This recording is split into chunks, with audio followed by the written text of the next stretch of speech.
రూపంలో పనిచేసింది. దీనికి ఆ కుళ్ళిపోయిన శవాన్ని కనుక్కోవడానికి కూడా ఆ రోజు దాకా పట్టిన సంగతి గుర్తు చేస్తూ ఉన్నా. నేను మాట్లాడితే తప్పనొచ్చు, ఇతను రాజకీయ పార్టీ కదా, మా మీద అబండాలు వేస్తారని మాట్లాడచ్చు. ఈరోజు ఈనాడు అనే వాళ్ళ అధికార పత్రికలో రామగిరి వార్త ప్రింట్ అయింది. విపరీతంగా అందులో సానుభూతి కడవలుగా వచ్చింది దాంట్లో చూస్తూ ఉంటే ఆ వార్తల్లో. కానీ ఒక విషయాన్ని అక్కడ ఉంది, ఏంటంటే 2 సంవత్సరాలుగా జరుగుతూ ఉంది ఆ అమ్మాయి పైన అరాచకం అకృత్యం జరుగుతూ ఉంది.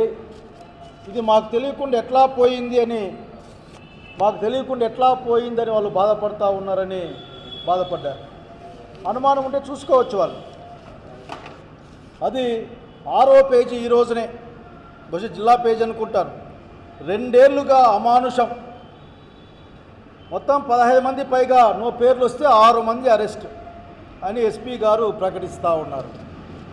2 సంవత్సరాల నుండి ఒక ప్రాంతంలో అంత అన్యాయం జరుగుతూ ఉంటే మాకు తెలియకపోయిందని విడ్డూరంగా మాట్లాడడమే క్షమార్హం కాదు. ఇక్కడ వస్తూ ఉంటే ప్రజలు అడిగారు, నన్ను ఎక్కడికి పోతున్నావన్నా అంటే నేను ప్రెస్ మీట్కి పోతూ ఉన్నా ఈ విషయంపై. అంటే చెప్పండి గట్టిగా.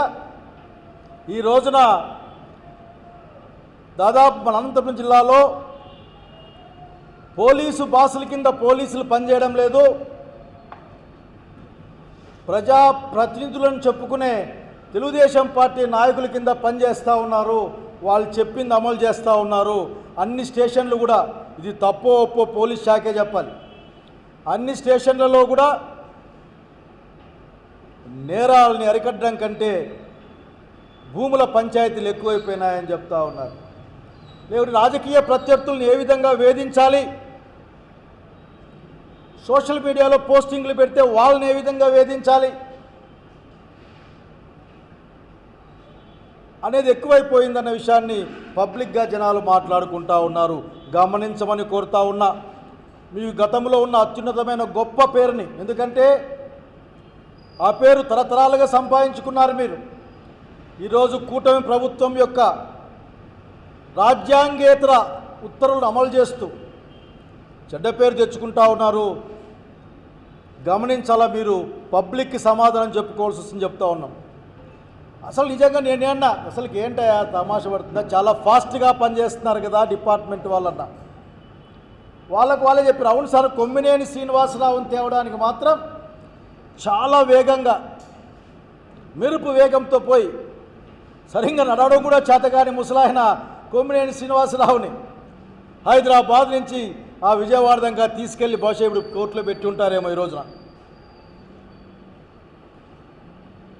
మళ్ళీ అందులో అంత వేగంగా పనిచేసి పారిపోలేని నిందితుడిని, అసలు ఒక ప్రతిష్ఠుడైన పాత్రికేయుడిని తమకున్న వ్యక్తిగతమైన కక్ష, అతని వరకు వ్యక్తిగతమైన కక్ష అంటా ఉన్న దానికి రాజకీయ కక్ష యాడింగ్. ఎందుకంటే అతను ఏ ఛానల్లో పనిచేసినా వెంటాడారు అతన్ని.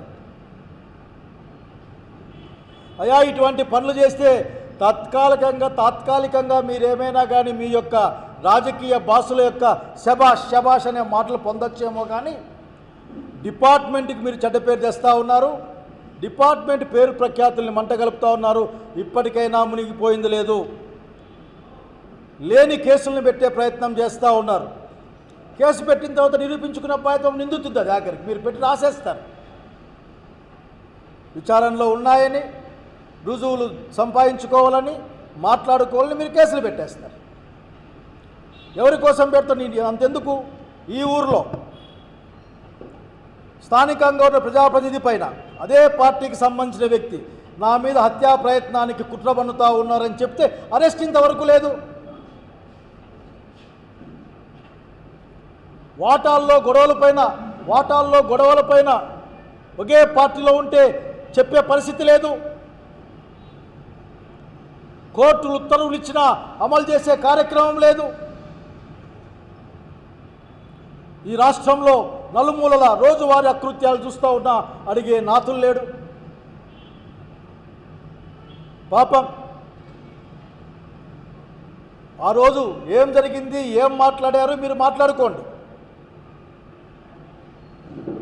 అది న్యాయమా అన్యాయమా తప్పో ఒప్పో ఎట్లా కోర్టు దాకా ఇష్యూ పోయిందిగా తేలుస్తారు కోర్టులో. కానీ ఎంత వేగంగా పనిచేశారు సార్ మీరు?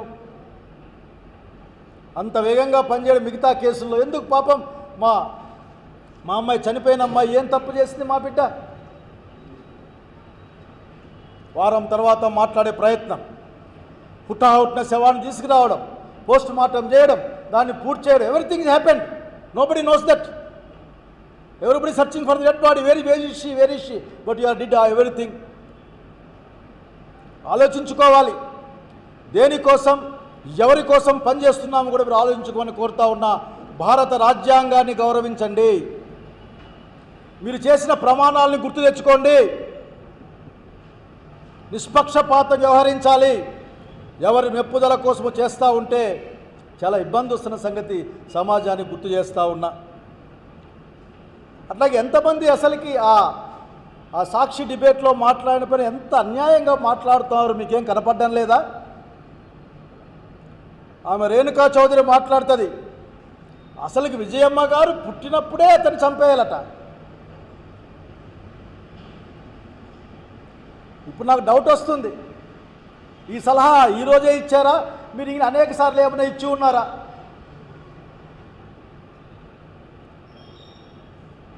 అట్లాగే చెప్పకూడదు కానీ నేను రాజశేఖర రెడ్డి గారి ఆడ సంతానానికి కూడా చెప్పాలనుకుంటా ఉన్నా. నేను వాళ్ళకు కూడా ఏం మాట్లాడుతూ ఉన్నారో అర్థం చేసుకొని మాట్లాడండి. ఈ రోజున మా జిల్లాలో జరిగిన బాధల గురించి మాట్లాడండి.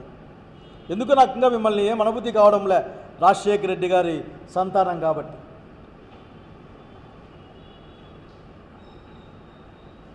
కనుక మీరు ఆలోచించుకోవాలి ఎన్ని మాటలు. అసలు భారతీయ గారినట్టు అసలు ఎప్పుడైనా ఎక్కడైనా మహాతల్లి ఎప్పుడైనా సరే రాజకీయాల్లో కనిపించిందా,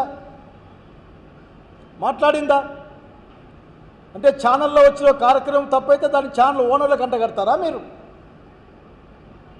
అంటే ఎన్ని ఛానల్లో ఎన్ని మాట్లాడే వాళ్ళ ఓనర్లు అంటగడతారా? ఏంటి ఈ రోజున ఒక 5 సంవత్సరాల కాలంలో లేక 2 సంవత్సరాల కాలంలో ఎందుకు ఈ ప్రభుత్వం వచ్చినాకనే దూరం కూడా వద్దు, ఏ ఛానల్లో ఏ డిబేట్లు జరిగాయి, ఏ డిబేట్లో ఏమొచ్చింది, అట్లాగే చిన్న పెద్ద డిబేట్లు ఏం మాట్లాడారో మాట్లాడండి. ఎంతల విచ్చల విలిగా కామెంట్ చేసినా కానీ పట్టించుకోలేదు కదా. అంతెందుకు సినిమాల్లో బాధితాయుతమైన ప్రజాప్రతినిధులకు ఉన్న మీ వాళ్ళు దిబిడి అని మాట్లాడితే ఎవరన్నా మాట్లాడారా మీరు? సినిమాలోనూ అదే, సినిమా అయిపోయినాక ఫంక్షన్లోనూ అదే. చూడ్డానికి ఎఫెక్ట్గా జుబుక్సకరంగా లేదా మరి ఎందుకు యాక్షన్ తీసుకోరు మీరు?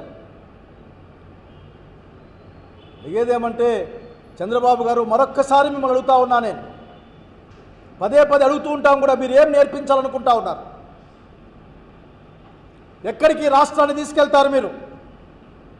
ఏ విలువలు నేర్పిస్తారు? ఇదేనా మీరు నేర్పించబోయే విలువలు మాకు? సామాజిక రంగంలో మీరు ఏం చేయాలనుకుంటున్నారు? మమ్మల్ని రాజకీయంగా ఏం నేర్పిద్దామనుకుంటున్నారు? వేసేయం లోపల అనే మాటేనా, లేకపోతే భవిష్యత్తు ఎలా ఉండాలని నేర్పించబోతా ఉన్నారా? అదేదో అంటుండే ఆఖరి మిమ్మల్ని చూస్తా